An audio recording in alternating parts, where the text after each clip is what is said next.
Կարճ։ Ռուսաստանում ասել են, որ խորհրդային ժամանակ ինտերնետ չկար, չէինք ապրում։ Ես ուղղակի ցնցված եմ Ռուսաստանի հանրության այդ կարգի տկարության վրա։ Ինչպես կարելի է կուլ տալ նման խայծ։ Խորհրդային ժամանակ իսկապես ինտերնետ չկար։ Այն ժամանակ ամեն ինչ արվում էր թղթի վրա։ Թղթի վրա էր գրվում հրամանները, հրահանգները, աշխատավարձի ցուցակները, բաժանվող աշխատավարձը, նախագծերը, հրամանները, որոշումները, կրթական, գիտական, ամեն ինչ։ Այսինքն ամեն ինչ հիմնված էր թղթի վրա, որովհետև չկար ինտերնետ։ Եվ խորհրդային ժամանակ եթե թուղթը վերացնեն, ուղղակի պետությունը կքանդվեր։ Ցանկացած պետություն, ոչ միայն խորհրդային միությունը։ Հիմա ինտերնետը ամբողջությամբ փոխարինել է թղթին եւ ոչ միայն փոխարինել է։ Եթե թուղթը մեռած ուղղակի անշուչ առարկա էր եւ ինքը ընդհանրապես կրում էր իր վրա տեղեկատվություն, ինտերնետը հիմա նաեւ շարժում է։ Մենք գիտենք, որ 21-րդ դարում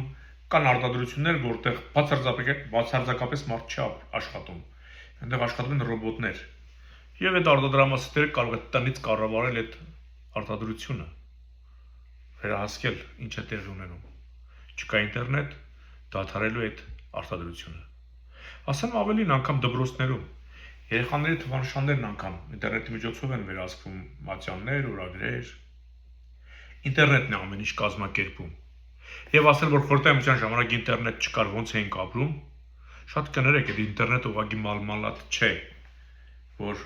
կարելի է լավ ոչինչ հաց ուտել, ջուր խմել, բայց դե իմել թող մալմալատ չլինի, ինչ չեն կարող ապրել։ Դա ուղղակի լրացիչ կամ քաղցրավենիք կամ հաճելի պրոցես կամ պրոդուկտ չէ։ Դա մեր ամեն ինչն է հիմա։ Եվ ասեմ, մարդը նախընտրում է ավելի լավ է սոված մնա կամ կիսաքաղցած, քան առանց ինտերնետի։ Ինտերնետը մեր ամեն ինչն է, առանց նրա դադարում է ամեն ինչ, ասել է թե նույնիսկ պետությունը, որովհետև ամեն ինչ հիմնված է արդեն դրա վրա, ամեն ինչ կառուցված է դրա վրա։ Ինչպես կարելի ասել, խորհրդային միությունում ինչպես էինք ապրում։ Սիրելի հայ հանրություն, ովքեր ապրում են Ռուսաստանում։ Ռուս ժողովուրդը կամ Ռուսաստանի քաղաքացին դուրս է գալու փողոց, միանշանակ դուրս է գալու փողոց արդեն։ Իսկ Պուտինը կրակելու է նրանց վրա։ Նա այաթոլլայի պես գնդակահարելու է, տասնյակ հազարավոր մարդիկ զոհվելու են, հիշեք։ Դուք գործ չունեք, փողոց դուրս չգաք։ Նամանավանդ Մոսկվայում կամ Սանկտ Պետերբուրգում բնակվող հայ ազգի ներկայացուցիչներ։ Իրենց ճահճից հեռու մնացեք։ Դուրս չգաք փողոց։ Պուտինը գնդակահարելու է։ Ռուսաստանում անարխիա է սկսվում։ Զգուշ եղեք։